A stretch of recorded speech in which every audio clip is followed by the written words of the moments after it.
Absolutely. Rejection is not the enemy. It's one of the most powerful allies in growth, if you're wise enough to look past the sting. Here are 10 brutal but life-changing Stoic lessons on how to use rejection to your advantage. And the last one is the most important. Number 1. Rejection is redirection toward what was meant for you. You thought it was yours. The job, the relationship, the opportunity. You gave it your time, your hope. You pictured a future. Then, a closed door. But rejection is not failure. It's precision. It's life carving your path with a scalpel, not a hammer. It removes what you wanted to make space for what you need. The Stoics didn't cry over detours. They trusted the map they couldn't see. Epictetus said, "Don't seek for everything to happen as you wish it would, but rather wish that everything happens as it actually will, then your life will flow well." Fate doesn't ask for permission. It rearranges, reroutes, and sometimes rips things away. So you finally stop knocking on a locked door. The heartbreak? It saved you years. The rejection? It pointed left when you kept turning right. The silence from someone you cared about? That was protection. So when life says, "Not here," don't collapse. Pivot. Ask, where is life trying to lead me? Not in bitterness, but in curiosity. Because maybe that no wasn't punishment. It was precision. It wasn't your door. That's all. The Stoic doesn't chase what flees. He listens, adjusts, keeps moving. Because fate is not always kind, but it's always accurate. Number 2. Use rejection as the ultimate mirror. Rejection stings because it shatters something fragile. Not your soul, but your illusion. You thought you needed their yes, their praise, their love, but the pain you feel isn't from them leaving. It's from discovering how much of you was built around them. That's the mirror, and it doesn't lie.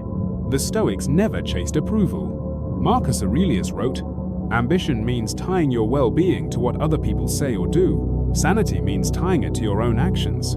Rejection exposes your hidden dependencies. That job you didn't get reveals how deeply your identity was tied to achievement. That person who left shows how quietly you abandoned your own self-worth for their attention. Good. Now you know where the infection is. Now you know where to heal. Because if your confidence dies with someone's absence, it was never confidence. It was a costume. Real strength begins here, when no one applauds, no one texts, no one cares. And still, you get up. You pray. You work. You move. Why? Because you've shifted your foundation. From people to principles. From emotion to vision. From ego to Allah. The rejection wasn't a curse. It was surgery. And now you're lighter, clearer, free. You don't need them. You need discipline. You need vision. You need Allah. And no one can reject that. Number 3. Rejection builds emotional armor. Rejection is not an attack. It's a teacher, but only if you stop taking it personally. Every no is a layer of armor. Every closed door is weight added to your emotional deadlift. If you run from rejection, you stay fragile. You shape your life to avoid discomfort. You shrink yourself to stay liked. And slowly, your soul forgets what it means to be strong. But if you face rejection again and again, you stop fearing it. You stop needing validation to keep moving. The Stoics trained this way. They exposed themselves to what hurt, until it didn't. Epictetus said, "It's not things that disturb us, but our judgment about them. Rejection is only pain if you judge it as failure, but it's freedom if you see it as training. You learn to hear no without flinching. You learn to lose without breaking. You learn to detach from outcomes and lock into process. Soon, silence doesn't shake you. Criticism doesn't scar you. And rejection? It just becomes part of the climb. And here's the secret. Once rejection no longer controls your emotions, no one does.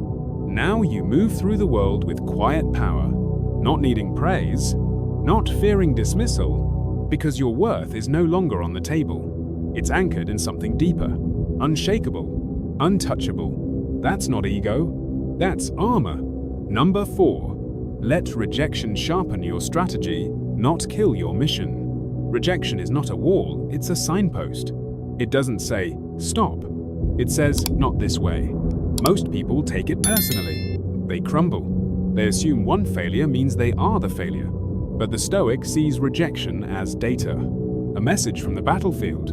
Not defeat, just intel. He rewrites the strategy, upgrades the weapons, sharpens the mind, and comes back quieter, smarter, deadlier. Epictetus would say, if you want to improve, be content to be thought foolish and stupid, because growth requires rejection. It requires missing the target, then adjusting the aim. So when life says no, don't spiral. Zoom out. Ask, what is this teaching me? What can I do better? Sometimes it's your timing. Sometimes your delivery. Sometimes your entire plan needs to be burned to ash. Good. Burn it. Then rebuild it wiser. Your mission is not dead. It's being refined. You weren't denied. You were redirected to come back ready. Most people quit at no. But the Stoic? He nods and begins crafting his return. Number 5. If they rejected you for being real, they did you a favor. They didn't reject you. They rejected your truth, your honesty, your depth, your refusal to play small. Good. Let them walk. Because if someone leaves when you show your real face, they were never strong enough to walk beside it. The Stoics didn't fake virtue to fit in. They stood alone in truth, even when it cost them everything. Marcus Aurelius ruled an empire, yet wrote, "Waste no more time arguing what a good man should be one. That kind of man doesn't chase approval. He chases alignment. And if that makes others uncomfortable, so be it." Rejection, in this case, is not punishment. It's purification. It removes the weak, the fake, the shallow, so you can walk lighter, clearer, freer. And here's the paradox.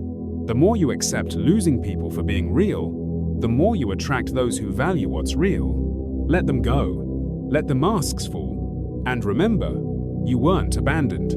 You were protected. Number 6. Remember, even the prophets faced rejection. You feel rejected, misunderstood, outcast. Good. You're in powerful company. Every prophet, from Adam to Muhammad, Sallallahu, was rejected by the very people they came to help. Nuh alayhi salam preached for 950 years, and barely a handful followed him. Ibrahim alayhi salam was thrown into fire by his own father.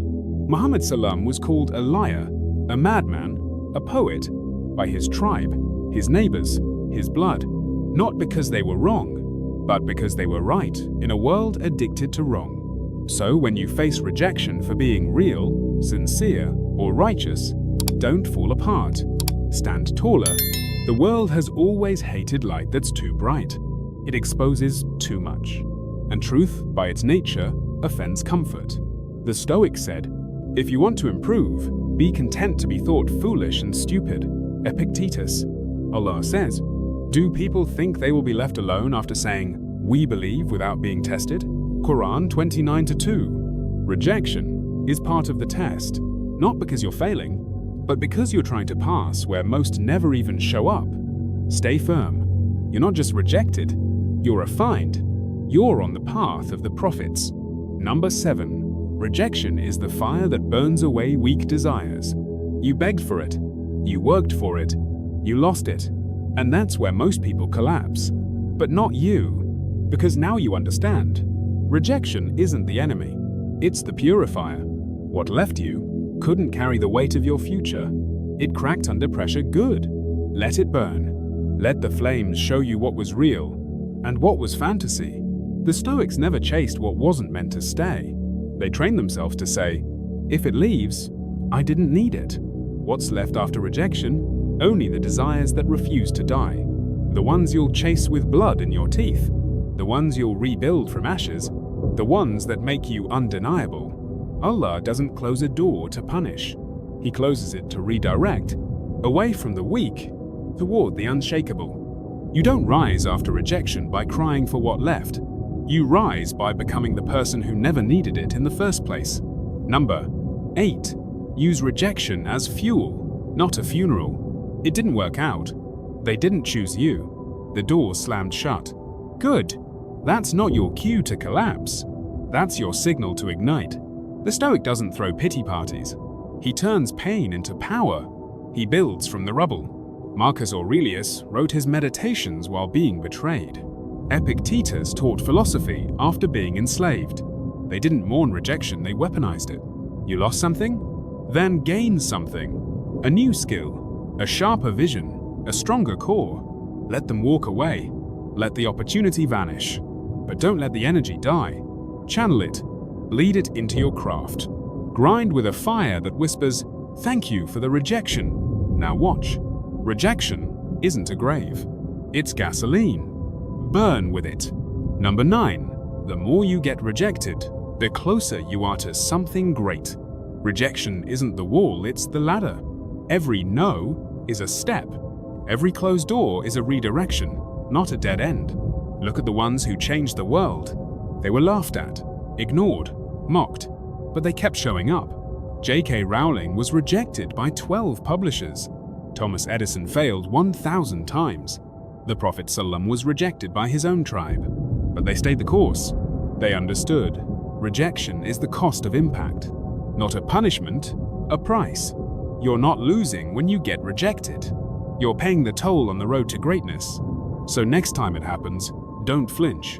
Nod, whisper, another step, and keep moving. Because the one who wins isn't the one with the easiest path. It's the one who kept walking anyway. Oh, number 10. Detachment is the final victory. When you stop needing the world to bend to your will, rejection becomes irrelevant. The Stoic doesn't need validation. He doesn't need approval. He doesn't need things to go his way. Because he knows the outcome doesn't define him. The process does. When you detach from expectations, you are no longer enslaved by fear or desire. You can lose everything and remain whole. You can be rejected and still feel powerful. The true freedom isn't in getting what you want, it's in not needing anything at all. This is mastery. And rejection? It's just another stepping stone. Oh, they can reject your request. They can reject your love. They can reject your ideas. But they can never reject your purpose unless you hand it over. Let them say no. You're not here to be chosen. You're here to become.